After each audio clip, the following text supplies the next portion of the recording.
ஆண்டவர் மர்மை இரட்சகருமாகிய இயேசு கிறிஸ்துவின் நாமத்தில் உங்களை எல்லோரையும் வாழ்த்தி வரவேற்கிறேன். இந்த ஆரம்ப ஜெபத்தை ஜெபித்த அருமையான ஐயாவுக்கு ஆண்டவருடைய நாமத்தில் வாழ்த்துக்களை தெரிவித்துக் கொள்கிறேன். எனக்கு அருமையான தேவனுடைய அன்பு பிள்ளைகளே, இந்த நாளிலும் சபையை விழித்தெழு என்ற தலைப்பிலே நாம் சத்தியத்தை கற்றுக்கொள்ளப் போகிறோம். இந்த நாளில் நமக்கு ஆதாரமாக வேதத்திலே சொல்லப்பட்டிருக்கிற திருச்சபை சர்தை திருச்சபை. என் அன்பு தேவனுடைய பிள்ளைகளே, நீங்கள் வெளிப்படுத்தின விசேஷம் 3ஆம் அதிகாரம் 2ஆம் வசனத்தின் கடைசி பகுதியை நான் வாசிக்கிறேன். வெளிப்படுத்தல் 3:2.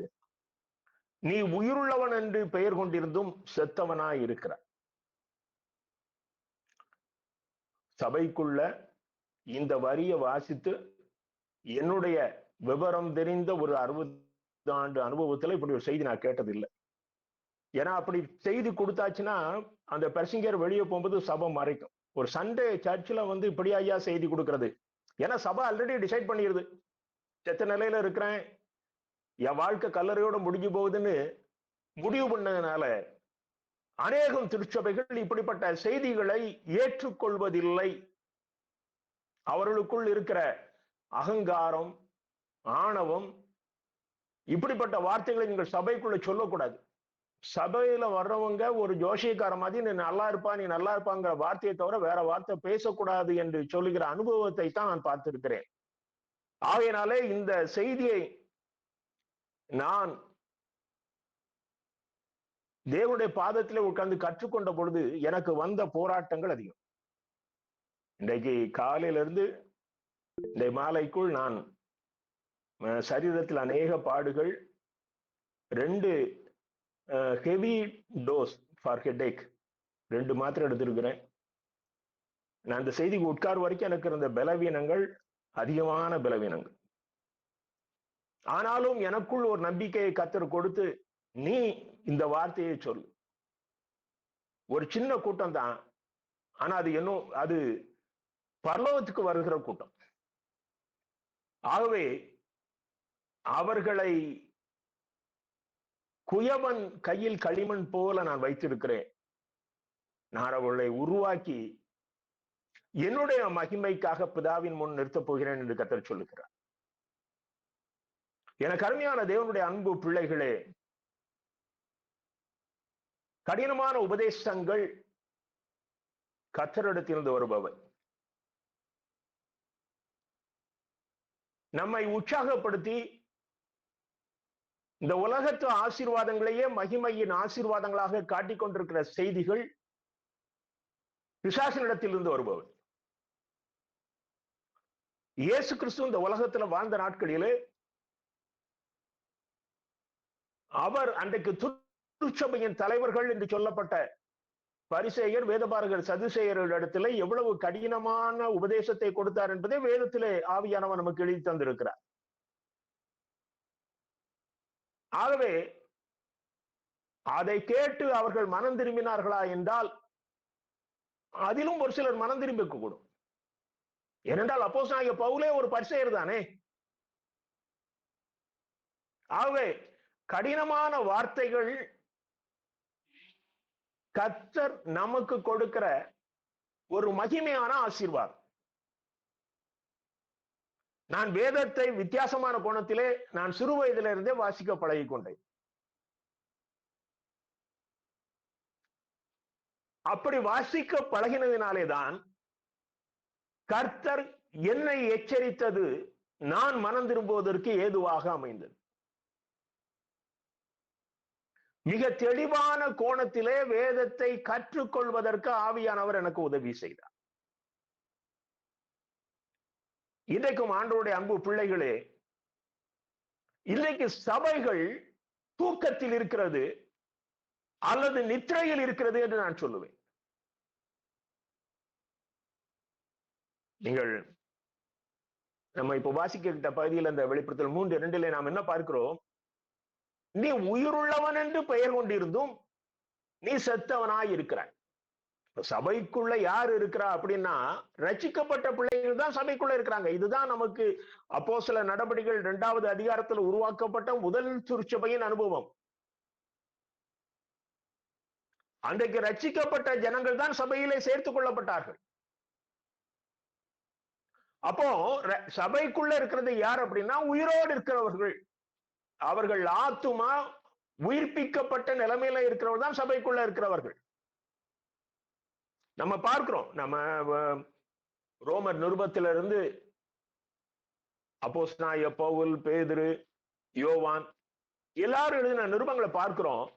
அந்த நிருபங்கள் எல்லாமே பரிசுத்தவான்களுக்கு எழுதப்பட்ட நிருபங்கள், ரட்சிக்கப்பட்ட பிள்ளைகளுக்கு எழுதப்பட்ட நிருபங்கள்.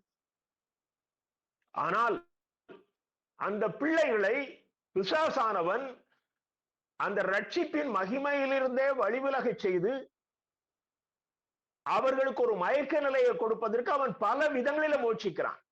அதுதான் இங்கே சொல்லப்பட்டிருக்கிற செத்த நிலை. இந்த செத்த நிலைக்கு நம்மை கொண்டு செல்வதற்கு அவன் அதிக முயற்சி எடுக்கிறான். நாம் அநேக நேரங்களிலே எச்சரிக்கையாக இருக்க தவறி விடுகிறோம். Spiritual death. ஆண்டவர் சொல்லுவது என்ன என்றால், சபை இந்த ஆவிக்குரிய செத்த நிலையிலிருந்து உயிர்த்தெழும்படும். என் அன்பு தேவனுடைய பிள்ளைகளே, இந்த நாட்கள்ல நம்ம எல்லா இடத்துலயும் என்ன செய்தி கேட்கிறோம்? எழுப்புதல் வரணும், எழுப்புதல் வரணும். பெரிய பெரிய ஊழியக்காரர்கள் இன்றைக்கு உலகத்துல ஜனங்களினாலே மிக உயர்ந்த நிலையிலே கருதப்படுகிற ஊழியக்காரர்கள். இந்த எழுப்புதல் எப்படி வர முடியும்? எழுப்புதல் என்றால் உலகம் முழுவதும் எல்லா பகுதிகளிலும் ஆங்காங்கே கர்த்தரை தேடுகிற அனுபவமும் கர்த்தரை மகிமைப்படுத்துகிற அனுபவமும் ஜனங்களிடத்துல உற்சாகமா வரணும். அப்ப முதல்ல எங்க உருவாகணும்? இந்த எழுப்புதல் சபைக்குள்ள உருவாகணும். கிறிஸ்துவின் மனவாட்டியாகிய திருச்சபைக்குள்ள இந்த எழுப்புதல் வரணும். செத்து கிடக்கிற திருச்சபை எழுப்பி நிக்கணும். அவ்வளவுதான், நிமிர்ந்து நிக்கணும். சவுலுடைய சேனை அன்றைக்கு உலகத்தில் இருந்த படை வீரர்களிலே மிக பலமான படை வீரர்களை கொண்ட ஒரு சேனை. ஆனா கோலியாத்தினுடைய பார்வையில அது செத்த நிலையில இருக்குது. எனக்கு அருமையான தேவனுடைய அன்பு பிள்ளைகளே, கோலியாத்து அதை கேலி பண்றான். இன்றைக்கு சபை சாத்தானுடைய பார்வையில செத்த நிலையில இருக்குது. சாத்தானுக்கு தெரியுது இதுகள்லாம் பரலோகத்துக்கு போகாது. இது சபைக்குள்ள இருந்தாலும் ஆண்டவருக்கு எதிராக இருக்கிற ஜனங்கள் என்று சொல்லி சாத்தானுக்கே தெரியுது. அன்றைக்கு அந்த சேனைக்கு வெளியே இருந்து ஒருவன் வருகிறான். அவன் தான் தாவீது. அவன் முதல்ல யாரை எதிராளியா பார்க்கனா, பெலிஸ்தரை எதிராளியா பார்க்கல. அதை லீட் பண்ணி வருகிற கோலியாத்தை எதிராளியா பார்க்கிறான். இவன் ஒருவன சோழியம் முடிச்சா இந்த பெலிஸ்த படை நடுங்கி ஓடும் என்கிற ரகசியத்தை அறிந்தவன். சபைக்கு எதிரி யாருன்னா சத்துரு சாத்தான். நாம அநேக நேரங்கள்ல நம்ம பக்கத்துல உட்கார்ந்து இருக்கிற ஜனங்களை சத்துருக்களா பார்க்க ஆரம்பித்து விடுகிறோம். சபைக்குள்ள தவறுதலா பேசுகிறவர்களை நாம் சத்துருக்களாக பார்க்க ஆரம்பித்து விடுகிறோம். சபைக்குள்ள குறை சொல்லி பேசுகிறவர்களை சத்துருக்களாக பார்க்க ஆரம்பித்து விடுகிறோம். எனக்கு அருமையான தேவனுடைய அன்பு பிள்ளைகளே, உன் சத்துருவை இனம் கண்டுகொள். ஏவாள் ஏமாந்து போனான். தாங்கிட்ட பேசுறது சத்ருன்னு தெரியல. ஆனா அதே இது இயேசு அழகாக கண்டுபிடித்தார். பேதுருக்குள்ள இருந்து பேசுவது சத்ருவாகிய சாத்தான் என்று சொல்லி. இன்னைக்கு சபைக்குள்ள தந்திரமா பிசாசு நுழையிறான். ஜனங்கள் ஆவிக்குரிய நித்திரையில இருக்கிறார்கள். அவர்கள் விழித்து விடக்கூடாது என்பதில் எச்சரிக்கையாக இருக்கிறான். ஆகையினாலேதான் இன்றைக்கு அவன் அவரவர்களுக்கு தகுந்த இயேசுவை காட்டிக் கொண்டிருக்கிறான். சபைக்கு விரோதமா பேசுறவரு என்ன நினைக்கிறாரு? நானும் இயேசுடைய பிள்ளைன்னு நினைக்கிறாரு. சபையில சண்டையை உருவாக்குறவர் என்ன நினைக்கிறாரு? நானும் இயேசுடைய பிள்ளைன்னு நினைக்கிறாரு. சபையை நாற்றத்துக்குள்ளாக்கணும்னு நினைக்கிறவர் என்ன நினைக்கிறாரு? நானும் இயேசுடைய பிள்ளைன்னு நினைக்கிறாரு. இப்படி ஜனங்களுக்குள்ளே வித்தியாசமான இயேசுக்களை அறிமுகப்படுத்துகிறான். எனக்கு அருமையான தேவனுடைய அன்பு பிள்ளைகளே, ஆகையினால் தான் சிலுவையை பற்றிய உபதேசம் கெட்டு போகிறவர்களுக்கு அது பைத்தியமாயிருக்கிறது. சிலுவை ஒரு வெறுப்பா இருக்குது. ஜனங்களுக்கு பாடுகளை குறித்த செய்திகள் கேட்பது வெறுப்பா இருக்கிறது. இன்னைக்கு பிரபலமாக இருக்கிற ஊழியக்காரர்கள் சிலுவையை பற்றிய உபதேசங்களை ஜனங்களுக்கு சொல்லுவதில்லை. ஏனென்றால் அவர்கள் பிழைப்பு மற்று போகும், வருகிற கூட்டம் குறைஞ்சு போகும், இவருடைய இமேஜ் போயிரும். எனக்கு அருமையான தேவனுடைய அன்பு பிள்ளைகளே, இன்றைக்கு சபை செத்த நிலைக்கு சென்றதற்கு காரணம் என்ன என்று சொன்னால், அவர்களை உயிர்ப்பிப்பதற்காக கொடுக்கப்பட வேண்டிய அந்த மன்னா சரியாக கொடுக்கப்படவில்லை. அவர்களுக்கு விஷ உணவுகள் தான் கொடுக்கப்படுகிறது. நீங்க வெளிப்படுத்தல் 16 அதிகாரம் 15 வசனத்தை நான் வாசிக்கிறேன். வெளிப்படுத்தல் 16:15. இதோ திருடனை போல வருகிறேன், தன் மானம் காணப்படத்தக்கதாக நிர்வாணமாய் நடவாதபடிக்கு விழித்துக் கொண்டு தன் வஸ்திரங்களை காத்துக் கொள்கிறவன் பாக்கியவான். இந்த நிர்வாணமாய் இருக்கிறத நம்ம எப்போ நமக்கு உணர்வு வரும்? நாம ஸ்டெடியா இருந்தாதான் அந்த உணர்வு வரும். சில குடிகாரங்களை பாத்தீங்கன்னா ட்ரெஸ் அவுந்து கிடக்கும், அந்தால சாலை ஓரமா படுத்து கிடப்பான். சுய நினைவு இல்லை.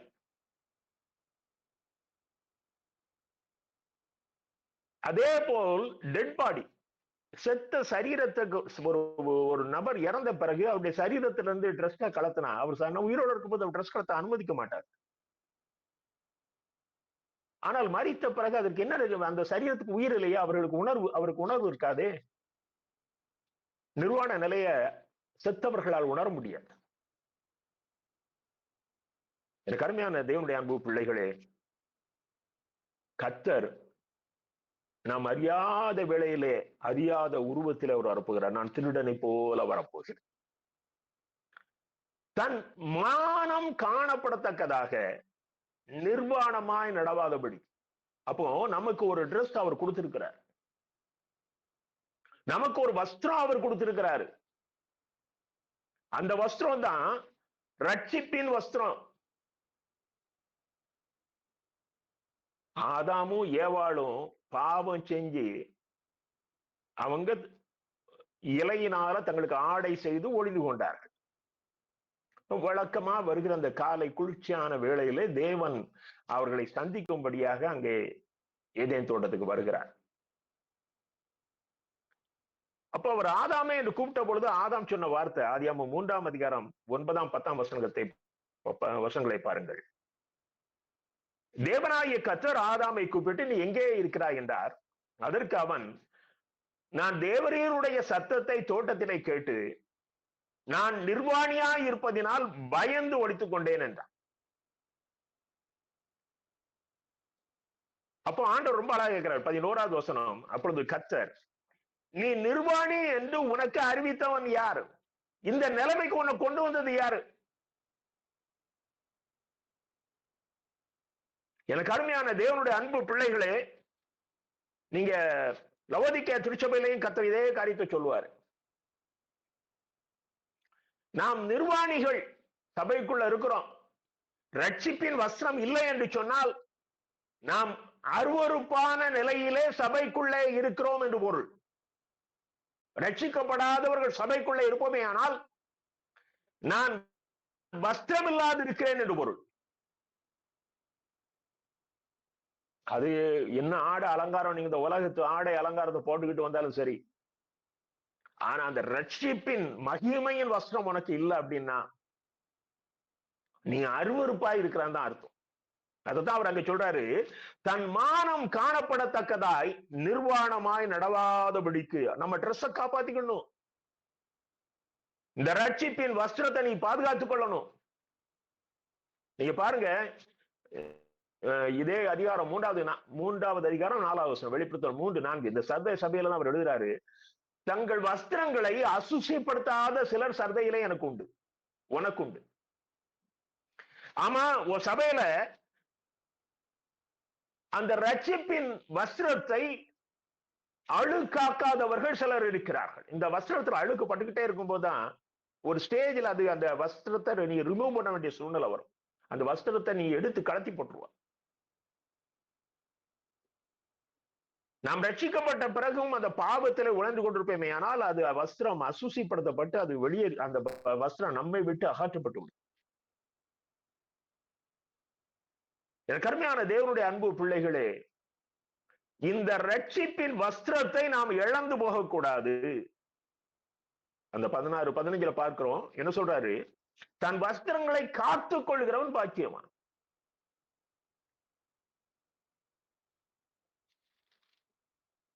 நீங்க வெளிப்படுத்தல் 3:17 பாருங்க. அவர் என்ன சொல்றாரு பாருங்க. லவோதிக்கேயா சபையை பார்த்து சொல்றாரு, நீ நிர்வாணியா இருந்தும் எனக்கு ஒரு குறைவும் இல்லை என்று சொல்லுகிறாய். இன்னைக்கு சபைக்குள்ள நாம அப்படித்தான் வந்திருக்கிறோம். நீ இருக்கிறத நீ ரட்சிக்கப்படல. But I am all right, I know. எனக்கு டிஎல்சியுடைய சட்டம் எல்லாம் தெரியும். நான் அதை கரைச்சு குடிச்சிருக்கிறேன். இந்த சபையில 40 வருஷம் 50 வருஷமா இருந்து நான் எல்லாத்தையும் பார்த்துட்டு இருக்கிறேன். கடினமான நாட்கள் வரும் சகோதரனே, சகோதரியே. அவர் ராஜாவாக வந்து வீற்றிருப்பார், நியாயாதிபதியாக வந்து வீற்றிருப்பார். எனக்கு அருமையான தேவனுடைய அன்பு பிள்ளைகளே, நீங்கள் எந்த அளவுக்கு கர்த்தருடைய சன்னிதானத்துக்குள் உங்களை தாழ்த்துகிறீர்களோ, சபைக்குள்ள ரொம்ப தாழ்மையா பேசணும், அது கர்த்தருடைய சன்னிதானம். எந்த அளவுக்கு பயத்தோடும் நடுக்கத்தோடும் பேச ஆரம்பிக்கிறீர்களோ, அந்த அளவுக்கு தான் உன் வஸ்திரத்தை நீ பாதுகாத்துக்கிட முடியும். இன்னைக்கு பெரிய சாபக்கேடு என்னன்னா, அப்பா வழி அம்மா வழி பரம்பரையா கிறிஸ்தவத்துக்குள்ள வந்துட்டான். அவன் ரட்சிக்கப்படல. அவன் ரட்சிக்கப்படல. ஆனா பரம்பரையா சர்ச்சுக்குள்ள உட்கார்ந்துட்டு இருக்கான். அவன் குடும்பத்து ஸ்டேட்டஸை வச்சு அவனுக்கு நீ பொறுப்பையும் கொடுத்துட்ட. அவன் சாத்தான் ரெப்ரஸன்டேட்டிவா உள்ள உட்காந்து இருக்கான். ஆளு வெள்ளைக்கு வெள்ளையுமா தான் இருப்பான். பேச்செல்லாம் நல்லா இருக்கும். ஏதோ கொஞ்சம் படிச்சிருப்பான். கையில பணம் இருக்கும். இன்னைக்கு சபைகள் அப்படிப்பட்டவர்கள் தங்களை கர்த்தருடைய தூதர்கள் போல் உட்கார்ந்து கொண்டு சட்டம் பேசிக் கொண்டு இருக்கிறார்கள். கர்த்தர் எச்சரிக்கிறார். கர்த்தர் எச்சரிக்கிறார். என கருமையான தேவனுடைய அன்பு பிள்ளைகளே, ரட்சிக்கப்பட்ட பிள்ளைகளே, உங்கள் வஸ்திரத்தை பாதுகாத்துக் கொள்ளுங்கள். ஏனென்றால் இன்னைக்கு சபைக்குள்ள பிசாசினுடைய ஆக்ரோஷம் இறங்கி இருக்குது. அவன் ஆள் சர்ச்சுக்குள்ள அநேகர் உட்கார்ந்து கொண்டு இருக்கிறார்கள். சில சபைகள்ல ஒரு பெரிய டயசிஸ், கிறிஸ்தவர்கள் என்ற பெயர் உள்ளவர்களை வைத்து, அவனுடையவர்களை வைத்து அங்கே அவன் ஆட்சி செய்து கொண்டிருந்தான் பிசாசு. சபைக்குள்ள இந்த ஆவிக்குரிய செத்தவர்களுடைய எண்ணிக்கை அதிகமாக அதிகமாக இந்த ஆவிக்குரியவர்கள் பரிசுத்தமாக வாழிகளுடைய எண்ணிக்கை குறைஞ்சுக்கிட்டே வருது. ஏன்னா அவன் பிடிக்க ஆரம்பிச்சிட்டான். இப்போ வேற்று ரூபத்திலே இந்த உலகத்திலே பாகால்களை வணங்குகிறவர்கள் என்று முத்திரை குத்தப்பட்டவர்களை அந்த திருச்சபைக்குள் நுழைத்து விட்டான். என கருமையான தேவனுடைய அன்பு பிள்ளைகளே, மிக தந்திரமாக பிசாசு வேலை செய்யறான். நீங்க கர்த்தருக்குள்ள தெளிவா இருந்தா தான் இது பிசாசுடைய கிரியைகள் என்பதை நீங்கள் அறிந்து கொள்ள முடியும். நீ நிர்வாணியா இருந்து கொண்டு நான் நல்லா இருக்கிறேன்னு நினைச்சீன்னா அதுதான் இன்றைய கிறிஸ்தவத்துக்கு கேடு. நீங்க பாருங்க, யூதா ஒரே அதிகாரம் உண்டு. அந்த யூதாவின் நிருபத்துல 22, 23 வசனங்களை பாருங்கள். அல்லாமலும் நீங்கள் பகுத்தறிவு உள்ளவர்களாய் இருந்து, ரட்சிக்கப்பட்ட பிள்ளைகளுக்கு அவர் எழுதுறாரு, நீங்கள் பகுத்தறிவு உள்ளவர்களாய் இருந்து சிலருக்கு இரக்கம் பாராட்டி சிலரை அக்கினியிலிருந்து இழுத்து விட்டு பயத்தோட ரட்சித்து மாம்சத்தால் கரைபட்டிருக்கிற வஸ்திரத்தையும் வெறுத்து தள்ளுங்கள். ஆமா, நீங்க என்ன செய்யணும்? சிலருக்கு இரக்கம் பாராட்டணும். சிலரை அக்கினியிலிருந்து, அவங்க அக்கினிக்கு நேரா அவங்க அக்கினி கடலுக்குள்ள கிடக்குறாங்க, பிசாசுக்குள்ள இருக்கிறாங்க, அவங்கள இழுத்து விட்டு அவர்களை மீட்டு, ரட்சித்துனா அவர்களை நீங்க மீட்கணும், அந்த ரட்சிப்புக்குள்ள வழி நடத்தணும். அப்படி செய்யும் பொழுது உன்னுடைய வஸ்திரம் கரைபடாதபடி பாதுகாத்துக்கொள். எனக்கு அருமையான தேவனுடைய அன்பு பிள்ளைகளே, இந்த ஊழியத்தை நீ செய்யும் பொழுது மாம்சத்தால் கரைபட்டிருக்கிற வஸ்திரத்தை வெறுத்து தள்ளுங்கள் அப்படிங்கிறத புதிய மொழிபெயர்ப்புல ரொம்ப அழகா சொல்லி இருக்கிறாரு. நீ சிலருக்கு இரக்கம் காட்டும் போது எச்சரிக்கையாய் இருந்து உன் ஆடையை பாதுகாத்துக்கொள். ஆமா, எனக்கு அருமையான தேவனுடைய அன்பு பிள்ளைகளே,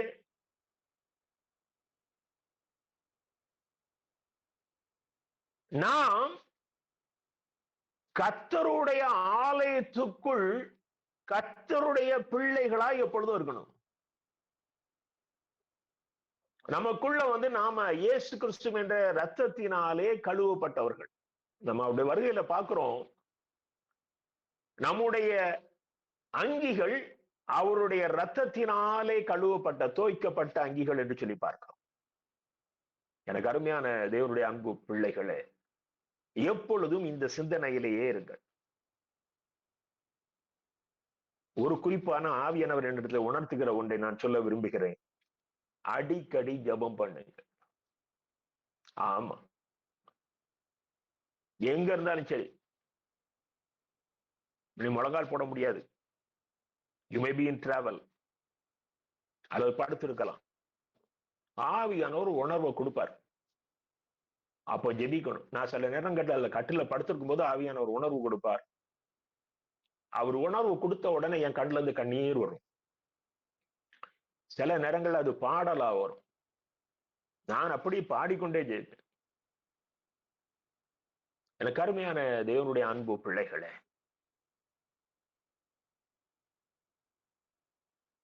இன்றைக்கு கர்த்தர் விரும்புகிற காரியம் என்ன என்று சொன்னால், என் பிள்ளைகள் அடிக்கடி என்னோடு பேச வேண்டும். அப்பொழுதுதான் அவர்கள் என்னுடையவர்களாக இருக்க முடியும். எனக்குள் இருக்கிறதை நான் அவர்களோடு பேச முடியும். ஆனால் அவர்கள் அடிக்கடி சாத்தானோடு பேசுகிறார்களே.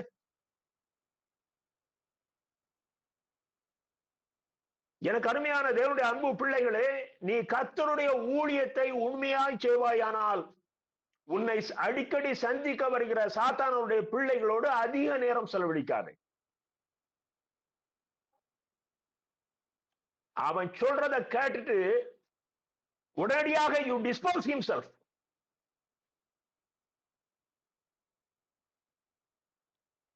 நீ அடிக்கடி பேச வேண்டிய ஆள் ஆண்டவராய் இயேசு கிறிஸ்து. இந்த பழக்கத்துக்குள்ள நீங்க வாங்க. எப்ப ஆண்டோடைய வருகை வரும்னு தெரியாது. என் அன்பு தேவனுடைய திருச்சபையே, நீ இங்கே ஆவியிலே ஆத்துமாவிலே செத்த நிலையிலே இருந்தால் அவர்களுக்காக எழுதப்பட்ட வசனம் தான் பாவத்தின் சம்பளம் மரணம். எனக்கு அருமையான தேவனுடைய அன்பு பிள்ளைகள், நீங்க பாருங்க, சகரியா தீர்க்கதரிசியின் புஸ்தகம் 3ஆம் அதிகாரம் 3ஆம் 4ஆம் வசனங்களை வாசிக்கிறேன். அங்க பிரதான ஆசாரியனாக யோசுவா இருக்கிறார். அவர் பக்கத்துல பிசாசு நிற்கிறான். 3ஆம் வசனத்தை வாசிக்கிறேன். யோசுவாவோவெனில் அழுக்கு வஸ்திரம் தரித்தவனாய் தூதனுக்கு முன்பாக நின்றிருந்தான். அப்பொழுது கர்த்தர் தமக்கு முன்பாக நிற்கிறவர்களை நோக்கி, இவன் மேல் இருக்கிற அழுக்கு வஸ்திரங்களை களைந்து போடுங்கள் என்றார். பார், நான் உன் அக்கிரமத்தை உன்னிடத்திலிருந்து நீங்க செய்து உனக்கு சிறந்த வஸ்திரங்களை தரிப்பித்தேன் என்றார். எனக்கு அருமையான தேவனுடைய அன்பு பிள்ளைகளே, இதுதான் கிறிஸ்தவ வாழ்க்கை. கர்த்தர் நம்முடைய பிறப்பிலேயே, என் தாய் என்னை பாவத்தில் கற்பந்தரித்தாள் என்று தாவீது சொல்லுகிறாரே, பிறப்பிலேயே நமக்குள்ள பாவம் இருக்கு. இந்த அக்கிரமமாகிய பாவங்களை பிறப்பிலேயே நம்முடைய சரீரத்திலே வந்த அந்த ஸ்தாபங்களை கர்த்தர் நீக்கி நமக்கு ஒரு ஆடை கொடுக்கிறாரு. அதான் ரட்சிப்பின் வஸ்திரம். உனக்கு சிறந்த வஸ்திரங்களை தரிப்பித்தேன். நான் அது பார்க்கிறேன், எல்லா இடத்துலங்களையும் வஸ்திரம் என்று இல்லை, வஸ்திரங்கள் என்றுதான் இருக்குது. கர்த்தர் மகிமையான ஆடைகளை தரித்து நம்மை அழகு பார்க்கிறார். அதனாலதான் ரட்சிக்கப்பட்ட பிள்ளைகளை பார்த்தா ஆண்டவருக்கு ரொம்ப சந்தோஷம். இந்த லூக்கா 15ஆம் அதிகாரத்தில் அவர் எவ்வளவு அழகா சொல்றாரு பாருங்க. ஒரு மனுஷன் ரட்சிக்கப்படுறது பரலோகத்துல மிகுந்த சந்தோஷத்தை உண்டாக்குறான். அப்போ இந்த ரட்சிப்பின் வஸ்திரத்தை பரலோகத்துல இருந்து அன்னைக்கு அந்த ரட்சிக்கப்பட்ட மனுஷனுக்கு அணிவிக்கிறாங்க. எனக்கு அருமையான தேவனுடைய அன்பு பிள்ளைகளே, நீங்க ஏசாயா தீர்க்கதரிசியின் புஸ்தகம் 64ஆம் அதிகாரம் 6ஆம் வசனத்தை பாருங்கள். அவர் சொல்றாரு, நாங்கள் அனைவரும் தீட்டானவர்கள் போல இருக்கிறோம், எங்களுடைய நீதிகள் எல்லாம் அழுக்கான கந்தை போல இருக்க. அப்போ பாவம் ஒரு மனுஷனுக்குள்ள இருக்கும் வரைக்கும் அவன் ஒரு அருவருப்பா இருக்கிறான். நீங்க மனம் திரும்பிய மைந்தன் சம்பவத்துல அவன் அந்த பன்றி திங்கிற உணவுக்காக ஏங்கி இருக்கிறான்னா அவனுடைய கோலத்தை இமேஜின் பண்ணி பாருங்க. சில ஹோட்டலுக்கு வெளியே அந்த இலை போடுற இடத்துல புத்தி சுவாதீனம் இல்லாத பிள்ளைகள் அந்த குப்பைக்குள்ள இருந்து அந்த பசி ஆட்டோமேட்டிக்கா வந்துடும். அவர்களுக்கு உலக அறிவு இல்லை, ஆனா பசியை கண்ட்ரோல் பண்ண முடியாது. அவங்களுக்கு உணவு கிடைக்கல, அந்த உணவை தூக்கி சாப்பிட்டு இருக்கும்போது அவங்களுடைய கோலத்தை பாருங்க. கிட்டத்தட்ட அந்த கோலத்துலதான் அந்த கிட்டக்குமார வந்திருப்பான். ஆனா அவன் தகப்பங்கிட்ட வந்த உடனே தகப்பன் அவனுக்கு கொடுக்கிற பெஸ்ட் கிஃப்ட் என்ன அப்படின்னா, முதல்ல அவனுக்கு வஸ்திரம் கொடுக்க சொல்றான். ஆமா, இதுதான் ஆண்டவர் நமக்கு கொடுக்கிற முதல் வஸ்திரம். நாம் ரட்சிக்கப்பட்ட உடனே அவர் நமக்கு வஸ்திரங்களை கொடுக்கிறார். எனக்கு அருமையான தேவனுடைய அன்பு பிள்ளைகளே, நீ விழித்து எழ வேண்டுமானால், நீ விழித்து எழுந்திருக்கிற அந்த அனுபவத்துக்குள்ள இருப்பாயானால், நீ அந்த ரட்சிப்பின் வஸ்திரம் அணிந்த நபராக இருப்பாய். உன் ஸ்டேட்டஸ் வேற. அங்க ராஜா வீட்டு கல்யாண விருந்துக்கு ஒருத்தர் வருகிறார். அழைக்கப்பட்டவர்களும் உதாசீனப்படுத்தி விட்டார்கள். ஆங்காங்கே இருக்கிறவர்களை அழைத்துக் கொண்டு வர சொல்லிவிட்டார் ராஜா. இப்போ ஆட்கள் எல்லாரும் வந்தாச்சு, விருந்து நடக்குது. ராஜா உலா வருகிறார், விருந்தாளிகளை பார்க்க வர்றார். அப்போ அந்த இடத்துல ஒருவர் ராஜ வஸ்திரம் தரித்திராமல் அமர்ந்திருக்கிறார். அங்கதான் ஆளே வரலையே, உள்ள வந்துட்டான்ல, அவனை அனுமதிச்சிடலாமே. ஆனா அங்க ராஜா என்ன சொல்றாரு, அவனை பிடிச்சு அவனை அந்த இருளுக்குள்ள போடுங்க அப்படிங்கிறார். ராஜ வஸ்திரம் தெரியாமல் ராஜாவின் விருந்தில பங்கு பெற முடியாது. உன்னை கம்பல் பண்ணி தான் கூட்டு வந்திருப்பாங்க, பலமுறை அழைப்பு கொடுத்து தான் கூட்டு வந்திருப்பாங்க. ஆனால் உள்ளே நுழையும் போது உனக்கு கண்டிப்பாக ரட்சிப்பின் வஸ்திரம் கொடுத்திருப்பார்களே, ஏதோ உதாசீனப்படுத்தி இருப்பார். இதெல்லாம் எனக்கு வேண்டாம், நான் என் கோலத்துலதான் போவேன்னு நீ வந்தா நீ அதுல பங்கு பெற முடியாது.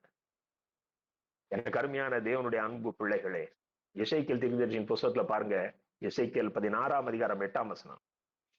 என் வஸ்திரத்தை உன்மேல் விரித்து உன் நிர்வாணத்தை மூடி உனக்கு ஆணையிட்டு கொடுத்து உன்னோட உடன்படிக்கை பண்ணினேன் என்று கர்த்தராகிய ஆண்டவர் சொல்லுகிறார், நீ என்னுடையவளானாய். இந்த வசனத்தை நான் என்ன முதல் முறை வாசித்தது போல இருந்தது வேதத்துல. உனக்கு வஸ்திரம் கொடுத்து உன் நிர்வாணத்தை மூடினேன், நீ என்னுடையவளானாய். கர்த்தர் தருகிற ரட்சிப்பின் வஸ்திரத்தினாலே ஏற்கனவே அருவருப்பாய் இருந்த உன்னை மூடி அலங்கரித்து இப்பொழுது அவர் தன்னுடையவளாக உன்னை மாற்றிக்கொண்டார். ஆகையினால்தான் திருச்சபை மணவாளனாகிய கர்த்தருடைய மணவாட்டி என்று அழைக்கப்படுகிறது. எனக்கு அருமையான தேவனுடைய அன்பு பிள்ளைகளே, நாம் விழித்தெழ வேண்டிய நேரம் வந்திருக்க. இது ஒவ்வொருவருக்கும் தனிப்பட்ட முறையில கர்த்தரோடு உள்ள உறவின் அனுபவம். இந்த அனுபவத்தை யாருமே நாம ஈஸியா எடுத்துக்க முடியாது. நீங்க சில இடங்கள்ல ரிசல்ட் பப்ளிஷ் பண்ணிருப்பாங்க, அது மேபி +2 ரிசல்ட் ஆர் வேற ஏதாவது தேர்வுடைய ரிசல்ட்டுகள். நமக்கு முதல்ல நான் பாஸ் ஆனு பார்க்கறது தானே நமக்கு ஆசை, நான் தேர்ச்சி பெற்று விட்டேனா என்று பார்ப்பது தானே ஆசை. ஒரு நியாய தீர்ப்பின் நாள் வரும். இயேசு கிறிஸ்து பைபிள்ல எல்லாத்தையும் எழுதி வச்சுட்டார், தெளிவா எழுதி வச்சுட்டார். நம்ம தான் செத்த நிலையில இருக்கிறனால நிறைய புரியறது இல்லை. ஏன்னா நம்ம ஆல்ரெடி டெட். அங்க சொல்றாரு, அவர் தனக்கு முன் நிக்கிற கூட்டத்தை போல ரெண்டா பிரிக்கிறார், வலது பக்கம் இடது பக்கம். வலது பக்கம் அவர் வெள்ளாட நிறுத்துறாரு, இடது பக்கம் செம்மறியாட நிறுத்துறாரு. நீ எந்த இடத்துல நிக்க போற? ஒருவேளை இடது பக்கம் நின்று உன் வீட்டுல வேலை செய்யறவன் வலது பக்கம் நின்னா உனக்கு எப்படி இருக்கும்? அன்னைக்கு ஒரு போதகராகிய நீ வலது பக்கம் நின்று இடது பக்கம் நின்று உன் செக்ஸ்டன் வலது பக்கம் நிற்பானே, ஆனால் உனக்கு எப்படிப்பட்ட வேதனை வரும்? அவன் முகம் அப்படி பிரகாசமா இருக்கும். இடது பக்கம் நிற்கும் போது கூனி குறுகி, என்னன்னு கொஞ்சம் அந்த தீர்ப்பு முடிஞ்சு அடுத்த செகண்ட்ல எங்க போகும்? இதெல்லாம் ஒரு வினாடிகளில் நடக்கிற காரியங்கள். அந்த அக்னிக்குள்ள போக போறோம். அதுக்குத்தானே ஆண்டவர் சொன்னாரு, அவன் வீட்டு வாசல்ல சாப்பாட்டுக்கு வழி இல்லாம கிடந்தவனை கொண்டு ஆண்டவர் வலது பக்கம் நிறுத்தி ராஜ தோரணையில வாழ்ந்த அந்த ஐஸ்வர்யவான இடது பக்கம் நிறுத்திட்டாரு. என் அன்பு தேவனுடைய பிள்ளைகளே, இந்த வார்த்தை உனக்கு உரைக்கலன்னா நீ ஒரு காலமும் விளங்க மாட்டான்.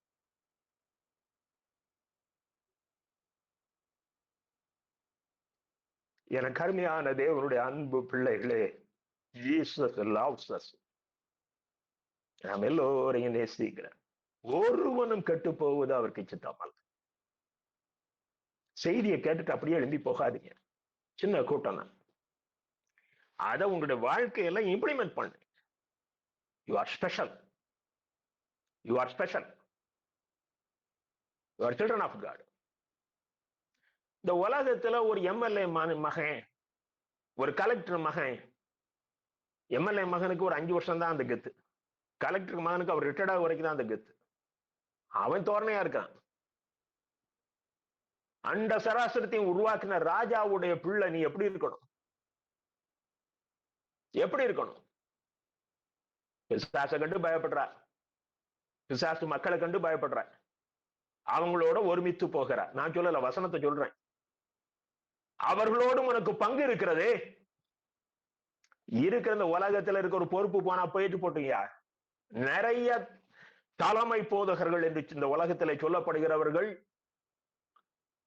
பிசாசுக்கு இணங்கி பிசாசின் மக்களோடு கரம் கோர்த்து கொண்டபடியினாலே இன்றைக்கு அவர்கள் உலகத்தின் பார்வையிலே மகிமை உள்ளவர்களாக தெரிந்தாலும் கர்த்தரின் பார்வையிலே அவர்கள் செத்தவர்களை போல நிர்வாணிகளாக இருக்கிறார்கள். என் அன்பு தேவனுடைய திருச்சபையின் சில காரியங்களை பாருங்கள்.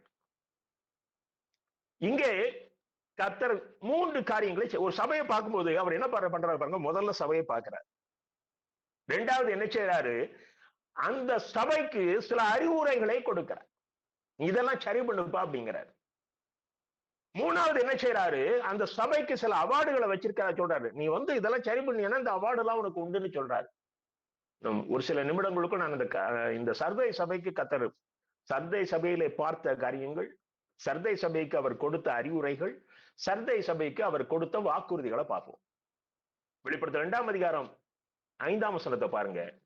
எபேசு சபைக்கு நீங்க வெளிப்படுத்தல் 3 முதல் 1 ஃபர்ஸ்ட் தேர்ட் வேர்ட், வெளிப்படுத்தல் 3வது அதிகாரம் 1 முதல் 3 முடிய அவர் கர்த்தரை பாதித்த காரியங்கள், சர்தை சபையிலே கர்த்தரை பாதித்த காரியங்கள்.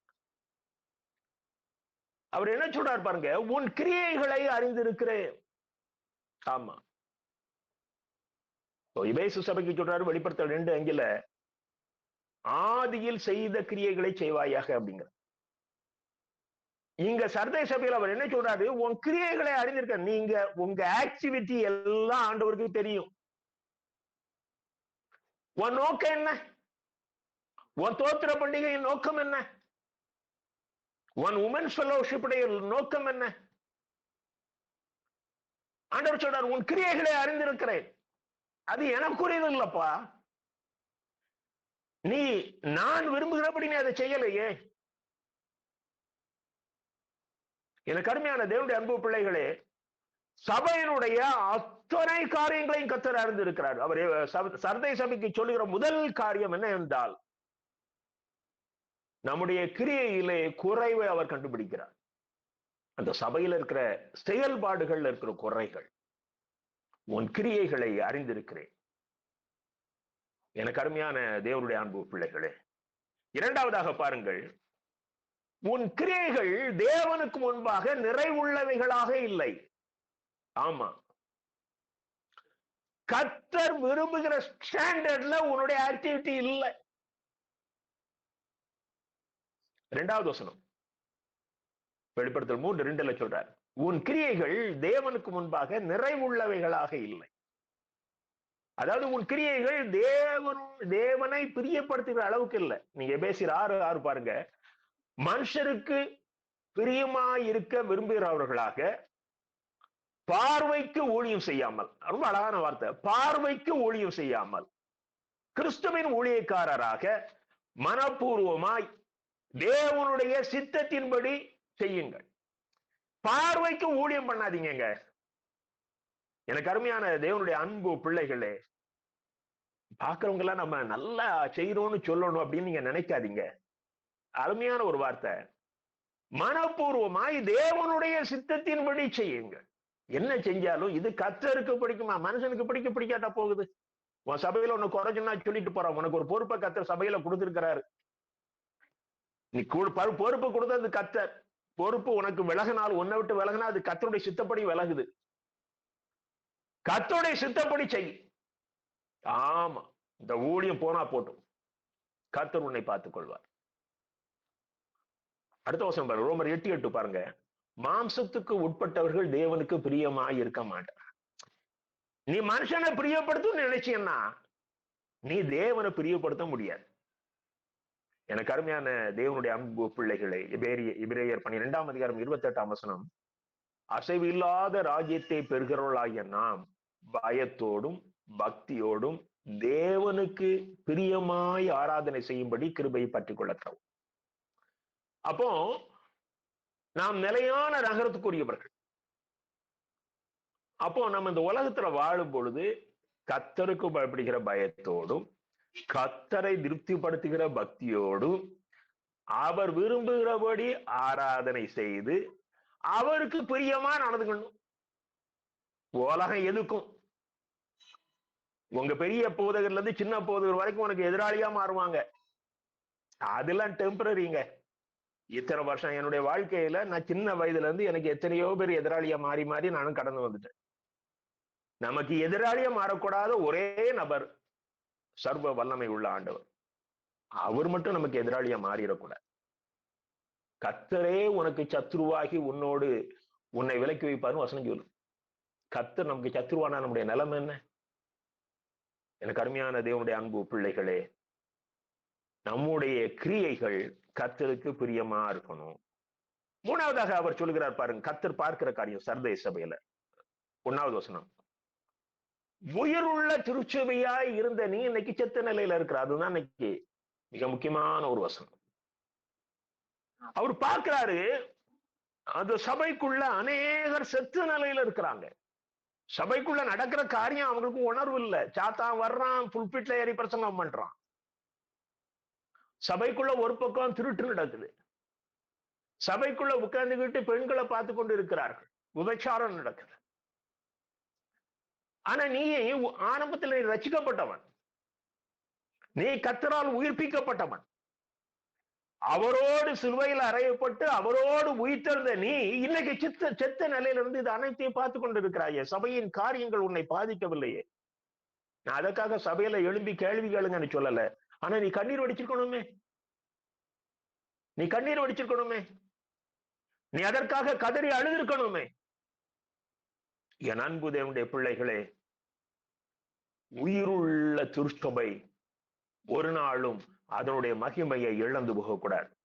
பாருங்க, யாக்கோபு 5:20 தப்பி போன மார்க்கத்தினின்று பாவியை திருப்புகிறவன் ஒரு ஆத்மாவை மரணத்தினின்று ரட்சித்து திரளான பாவங்களை மூடுவான் என்று அறிவாயாக அறிய கடவன். ஒரு மனுஷன் ரட்சிக்கப்படாத சூழ்நிலையில இருப்பானையானால், அல்லது ரட்சிக்கப்பட்டவன் தப்பி போயிருப்பானேயானால், அவனை மீட்டுக் கொள்வது எப்படி என்றால், அவனை மரணத்திலிருந்து நீ பாதுகாக்கிறான். ஆல்ரெடி அவன் செத்து போறான், பாவத்துக்கு செத்து போனான். இப்ப நீ மரணத்திலிருந்து மீட்கிறாய். சபைக்குள்ள தப்பி போனவர்கள் மரணத்துக்குள் இருக்கிறார்கள். லூக்கா 21:79 பாருங்க, உங்கள் பொறுமையினால் உங்கள் ஆத்துமாக்களை காத்துக் கொள்ளுங்கள். என் அன்பு தேவனுடைய பிள்ளைகளே, உங்கள் பொறுமையினால் உங்கள் ஆத்துமாக்களை காத்துக் கொள்ளுங்கள். நமக்கு ரொம்ப பொறுமை தேவை. குவித்த முடிவெடுத்துறாதீங்க. உங்ககிட்ட வந்து சொல்லுவாங்க, நீங்க நம்ம அணிக்கு வந்துருங்க அப்படிமா. ஆமா, உன்னை நாசமா போக வைக்கிறதுக்காகவே உங்ககிட்ட வந்து உட்காருவோம் பிசாசம். ரொம்ப பொறுமையா இருங்க. கர்த்தருடைய சித்தம் இல்லாமல் எந்த முடிவையும் எடுத்து விடாதீர்கள். எனக்கு அருமையான தேவனுடைய அன்பு பிள்ளைகளே, என்ன அழகா சொல்றாரு பாருங்க, எசேக்கியேல் 18:20, பாவம் செய்கிற ஆத்துமா தான். நான் தொடர்ந்து பாவத்திலேயே இருப்பேனே, ஆனால் என் ஆத்மா செத்த நிலைக்கு வந்துவிடும். இன்றைக்கு கர்த்தர் சொல்கிறார், சபையே விழித்தெழு. இரண்டாவதாக பாருங்கள், அவர் சபைக்கு சில அட்வைஸ் கொடுக்கிறார், சில ஆலோசனைகளை கொடுக்கிறார் இந்த சர்தை சபைக்கு. முதல்ல அவர் என்ன சொல்றாரு பாருங்க, 3வது வசனத்துல, மனம் திரும்பு. ஆமா, ஒரு சபை என்ன செய்யணும்? அது மனம் திரும்பணும். இந்த மனம் திரும்புகிற அனுபவம் நாம் எப்பொழுதெல்லாம் விழுந்து விடுகிறோமோ அப்பொழுதெல்லாம் நாம் மீண்டும் மீண்டுமாக நம்மை புதுப்பித்துக் கொள்ளணும். லூக்கா 22:61-62 வசனங்களை பாருங்கள். பேதுரு என்ன செய்யறாரு? அங்க கர்த்தரை மறுதலிக்காரு இயேசுவை மறுதலித்த பேதுரு அங்கிருந்து இயேசு பார்க்கிறாரு, அவர் மனங்கசந்து அழுதார் என்று சொல்லி வசனம் சொல்லுகிறது. உடனே பேதுரு நினைவு கூர்ந்து வெளியே போய் மனங்கசந்து அழுதான். இதுதான் மறுபடியும் மனம் திரும்புகிற அனுபவம். கூட தான் இருக்கிறார், இயேசு கூட தான் இருந்தாரு, ஆனா மறுதலிச்சுட்டாரு. இப்ப இயேசுனுடைய பார்வை அவர் மீது படும் பொழுது, எனக்கு அருமையான தேவனுடைய அன்பு பிள்ளைகளே, உங்கள் மீது இயேசுனுடைய பார்வை வருது. உங்க மேல இயேசுனுடைய பார்வை வருது. எனக்கு அருமையான தேவனுடைய அன்பு திருச்சபையே, நீ பாவம் செய்யும் பொழுது இயேசு பார்க்கிறார். இந்த உணர்வு நமக்கு வறுமையானால் நாம் மனங்கசந்து அழுது உடனடியாக, நம்ம தெரியாம நிறைய காரியங்களை செஞ்சிடறோம், நாம் அறியாமல் அநேக காரியங்களை செய்து விடுகிறோம். அந்த உணர்வை பெற்று உடனடியாக நீங்கள் உங்களை புதுப்பித்துக் கொள்ளுங்கள். இரண்டாவதாக கர்த்தர் சொல்கிற காரியத்தை பாருங்க, நீ விழிப்பாயிரு என்று சொல்கிறார். அதே 3ஆம் வசனத்துல அந்த சபைக்கு அவர் கொடுக்கிற ஒரு எச்சரிப்பு அல்லது ஒரு ஆலோசனை, நீ மனம் திரும்பு, நீ அலர்ட்டா இருப்பா. சபை அலர்ட்டா இருக்கணும். இப்போ நீ விழித்திராவிட்டால் என்னுடைய வருகையை நீ அறிந்து கொள்ள முடியாது. வரப்போகிற நாட்கள் கிறிஸ்துவின் வருகையை, 2ஆம் வருகையை தியானிக்கிற நாட்கள். சபையில எனக்கிட்ட 52 வாரமும் அந்த வருகை குறித்த ஒரு தியானம் இருக்கணும். நான் ஏற்கனவே சொல்லியிருக்கிறேன், அருமையான சகோதரி சாரானோட அம்மா அவங்க கிறிஸ்துமஸ் பாட்டுல கூட அந்த கடைசி கவி செகண்ட் நீங்க பெற்றுதான் இருக்கும். கிறிஸ்தவன் அதை சிந்திச்சுக்கிட்டே இருக்கணும். ஆமா, ஏன்னா நாம் இந்த உலகத்துக்குரியவர்கள் அல்ல. அட் எனி டைம் நம்முடைய வாழ்க்கை முடியுமே ஆனால் நாம் பரலோகத்தில் அவரோடு வாழப்போகிறவர்கள். இந்த உணர்வு நமக்கு வந்து கொண்டே இருக்கணும். இது நீ அலர்ட்டா இருந்தா தான், நீ விழிப்பா இருந்தா தான் இந்த சிந்தனை உனக்கு ஓடிக்கொண்டே இருக்கும். நீங்க 1 பேதுரு 5ஆம் அதிகாரம் 8ஆம் வசனத்தை பாருங்கள். தெளிந்த புத்தியுள்ளவர்களாயிருங்கள், விழித்திருங்கள். உங்கள் எதிராளியாகிய பிசாசானவன் எவனை விழுங்கலாமோ என்று வகை தேடி சுற்றி திரிகிறான். கெச்சிக்கிற சிங்கம் போல அவன் அலைகிறான்.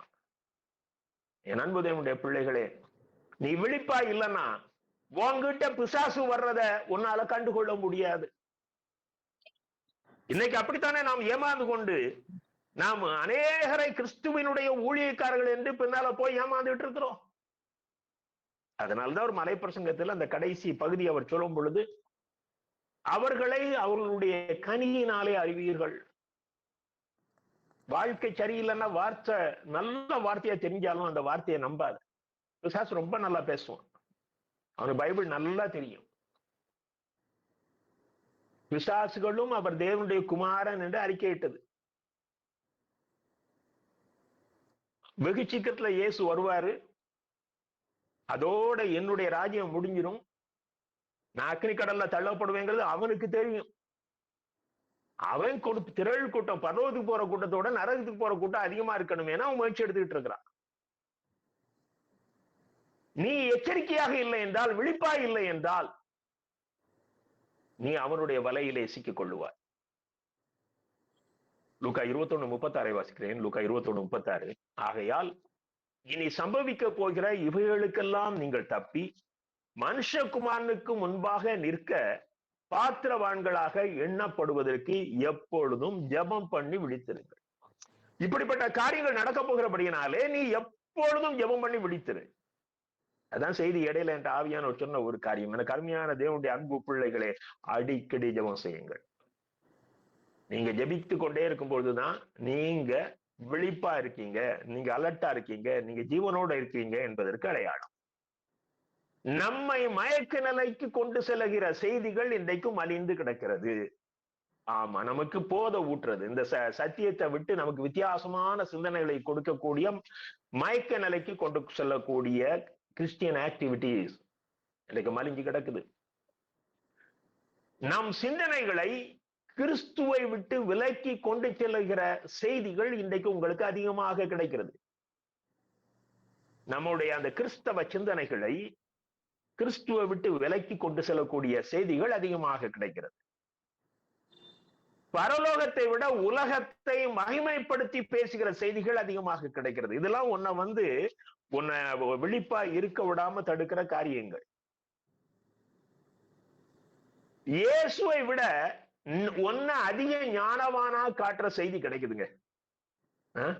இயேசுவை விட நீ பெட்டர் அப்படின்னு சொல்ற செய்தி கிடைக்குது. அப்படியா? அது உண்மையா என்றால் நீங்கள் யோசிச்சு பாருங்கள். பைபிள்ல எழுதுனதை விட ஊழியக்காரன் சொல்றான் நீ செய்யறது கரெக்டுங்க. பைபிளை விட நீ செய்யறது கரெக்ட்னு சொல்றானே, அல்லது ஊழியக்காரன் செய்யறது கரெக்ட்னு சொல்லி அதை ஃபாலோ பண்ணும்படி உன்னை சொல்றானே, அது பைபிள்ல இல்லையே. எனக்கு அருமையான தேவனுடைய அன்பு பிள்ளைகளே, கர்த்தர் சர்தை சபையை பார்த்து சொல்லுகிறார், நீ மனம் திரும்பு, நீ விழிப்பாயிரு. மூன்றாவதாக சொல்லுகிறார், சாகிறதற்கு ஏதுவாய் இருக்கிறவர்களை ஸ்திரப்படுத்து. 3:2 சாகிறதற்கு ஏதுவாய் இருக்கிறவைகளை ஸ்திரப்படுத்து. உன்ட்ட முடிஞ்சு போகக்கூடிய உன்னை அந்த ஆத்தும சாவுக்கு நேராக வழிநடத்துகிற காரியங்கள் உன்ட்ட இருக்குது. அதெல்லாம் வெளியேற்றி நீ உன்னை ஸ்டெடியாக்கிக்க. நீங்க பாருங்க, வெளிப்படுத்தல் 16:15 ஆல்ரெடி ஏற்கனவே வாசித்த வசனம். இதோ திருடனை போல வருகிறேன், தன் மானம் காணப்படத்தக்கதாக நிர்வாணமாய் நடவாதபடிக்கு விழித்து கொண்டு தன் வஸ்திரங்களை காத்துக் கொள்கிறவன் பாக்கியவன். அப்போ நீ எப்படி அலர்ட்டா இருக்கணும்னா, உன் ரட்சிப்பின் வஸ்திரத்தை எப்பவும் இறுக பற்றி கொள்ளணும். அதை இழந்து போவதற்கு நீ இடம் கொடுக்க கூடாது. பாவம் செஞ்சு விடுவா, அறியாமலே செஞ்சிருவா, கோபம் வந்துடும். உடனடியாக நீ உன்னை புதுப்பித்துக் கொள். அந்த ட்ரெஸ்ஸோட ஸ்டேட்டஸை காத்துக்க. உபாகமம் 4:10 பாருங்கள். உன் கண்கள் கண்ட காரியங்களை நீ மறவாதபடிக்கும், உன் ஜீவன் உள்ள நாளெல்லாம் அவைகள் உன் இருதயத்தை விட்டு நீங்காதபடிக்கும் நீ எச்சரிக்கையாயிருந்து உன் ஆத்துமாவை ஜாக்கிரதையாய் காற்றுக்கொள். நீ ஆண்டவரிடத்திலிருந்து கற்றுக்கொண்டவைகளை 3:3 பாருங்க. நீ கற்றுக்கொண்டதை நினைவு கூறு. ரொம்ப அழகா இருக்கும் அந்த வசனம். எப்படி இருக்குன்னா, நீ கேட்டு பெற்றுக்கொண்டதை நினைவு கூறு. உன் காதுல கேட்டு நீ பெற்றுக்கொண்டாயே, அதை எப்பவும் நினைச்சுக்கிட்டே இரு. அப்போதான் நீ ஆத்துமாவை ஜாக்கிரதையா பாதுகாத்துக் கொள்ள முடியும். நீதிமொழிகள் 7:21, 22 குறித்துக் கொள்ளுங்க. நீதிமொழிகள் 7:21, 22. அவைகளை எப்பொழுதும் உன் இருதயத்திலே அணிந்து அவைகளை உன் கழுத்திலே கட்டிக்கொள். நீ நடக்கும் போது அது உனக்கு வழிகாட்டும், நீ படுக்கும் போது அது உன்னை காப்பாற்றும், நீ விழிக்கும் போது அது உன்னோட சம்பாஷிக்கும். நீ படுக்கும் போது அந்த வசனம் தான் உன்னை பாதுகாத்து உயிரோட எழும்ப வைக்குது. அதுதான் மறுநாள உன்னை காண வைக்குது. அதுக்கு பிறகு நீ எழுப்பி உட்கார்ந்த பிறகு அது உன்னோட பேசும், அது உன்னோட சம்பாஷிக்கும். நல்லா வசனம் படிங்க, அடிக்கடி வேத புத்தகத்தை படிங்க. நீங்க அந்த வசனங்களை ஞாபகப்படுத்துங்க. அது உங்களோட பேசிக்கொண்டிருக்கணும். ஏனென்றால் அது பேசுகிறது என்றால் ஆவியானவர் கர்த்தர் உங்களோட பேசுகிறார் என்று அர்த்தம். கடைசியாக 5வது ஒரு வார்த்தை சொல்றாரு, 3வது வசனம், வெளிப்படுத்தல் 3:3. நீ கேட்டு பெற்றுக்கொண்ட வகையை நினைவு கூர்ந்து அதை கை கொண்டு மறந்துடும். இந்த வார்த்தைகளை நீ கை கொள்ளுகிற பக்கம் இருக்கணும், பக்குவம் வேணும் அப்படிங்கிறார். தேவனுடைய வார்த்தையை நாம் கடைபிடிக்கணும்.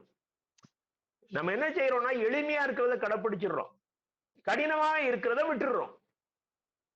பைபிள்ல சொன்ன எல்லாத்தையும் கடைபிடிச்சு தான் ஆகணும். புதிய உடன்படிக்கை, நியூ டெஸ்டமெண்ட், நமக்கு திருச்சபைக்கு, இந்திய திருச்சபைக்கு கர்த்தர் கொடுத்திருக்கிற கட்டளை. அதுல இதெல்லாம் ஃபில்டர் பண்ணணும். ஃபில்டர் பண்ணுவதற்கு உனக்கு உரிமை கிடையாது. யாத்திராமம் 26 அவர் என்ன சொல்றாரு பாருங்க, என்னிடத்தில் அன்பு கூர்ந்து என் கற்பனைகளை கை கொள்ளுகிறவர்களுக்கு 1000 தலைமுறை மட்டும் இரக்கம் செய்கிறேன். இது எப்போ? நியாயப்பிரமாணத்தின் நாள்ல. இப்ப மத்தேயு 28:20 பாருங்க, நான் உங்களுக்கு கட்டளையிட்ட யாவையும் அவர்கள் கை கொள்ளும்படி அவர்களுக்கு உபதேசம் பண்ணு. சபையில பிரசங்கம் எதுக்கு அப்படின்னா, அந்த அந்த அந்த சண்டையுடைய ப்ரோக்ராம் கிடையாது, அது ஷெட்யூல் கிடையாது. ஜனங்களுக்கு அதை நினைப்பூட்டி அவர்கள் கை கொள்ளும்படி அவர்களுக்கு உபதேசம் பண்ணணும். யோவான் 2:4, 1 யோவான் 2ஆம் அதிகாரம் 4ஆம் வசனம், அவரை அறிந்திருக்கிறேன் என்று சொல்லியும் அவருடைய கற்பனைகளை கை கொள்ளாதவன் பொய்யனாயிருக்கிறான், அவனுக்குள் சத்தியம் இல்லை.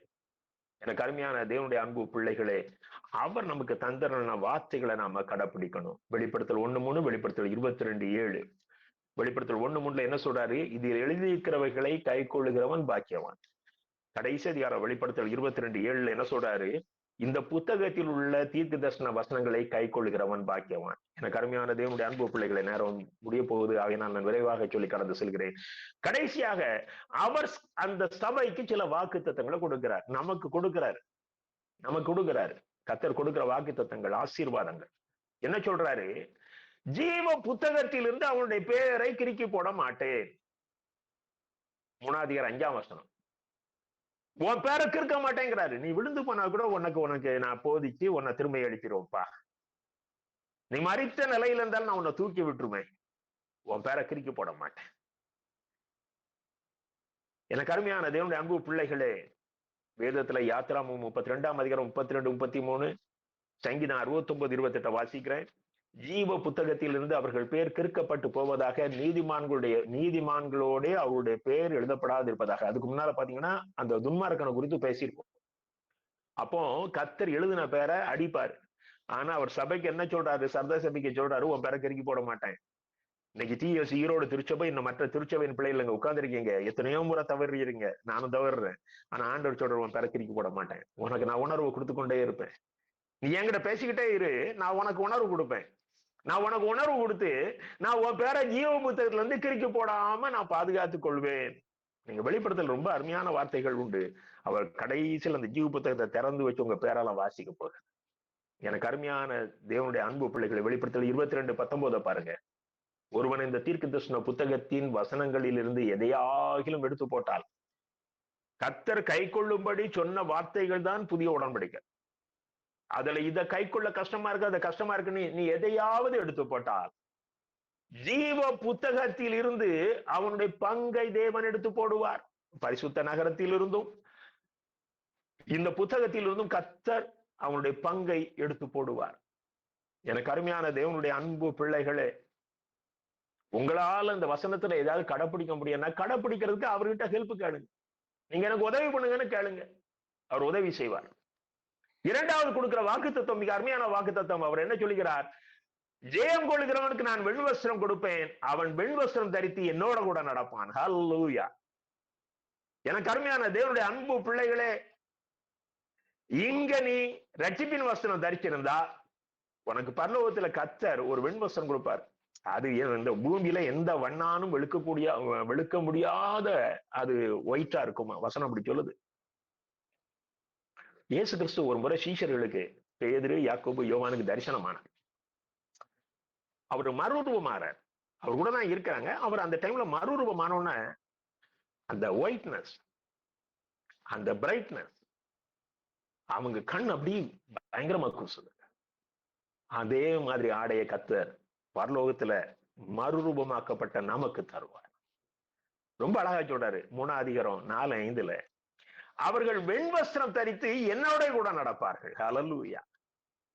என் அன்பு தேவனுடைய பிள்ளைய, இது தத்ரூபமா நடக்கும். நான் அதை விசுவாசிக்கிறேன், அதனாலதான் இதை ரசிக்கிறேன். நான் வெண்வஸ்திரம் தரித்து அவரோட நடப்பேன். கருமையான தேவனுடைய அன்பு பிள்ளைகளே, நான்காவதாக கடைசியாக ஒரு காரியத்தை சொல்லி நான் நிறைவு செய்ய விரும்புகிறேன். மூன்றாவதாக கர்த்தர் என்ன சொல்றாரு? பரலோகத்தில் இருக்கிற பிதா முன்பாக உங்களை மகிமைப்படுத்துவேன். நீங்க வெளிப்படுத்தல் 3:5 பாருங்கள். நான் பிதா முன்பாகவும் அவருடைய தூதன் முன்பாகவும் அவன் நாமத்தை அறிக்கையிடுவேன். அவர் அங்க போய் சொல்லுவாராம், பரலோகத்தை ஓப்பன், எல்லாரும் தேவாதி தேவனும் அங்க தூதர்கள்லாம் இருக்கிற அந்த திறந்த வெளி கூட்டத்தில் அவர் சொல்லுவார்,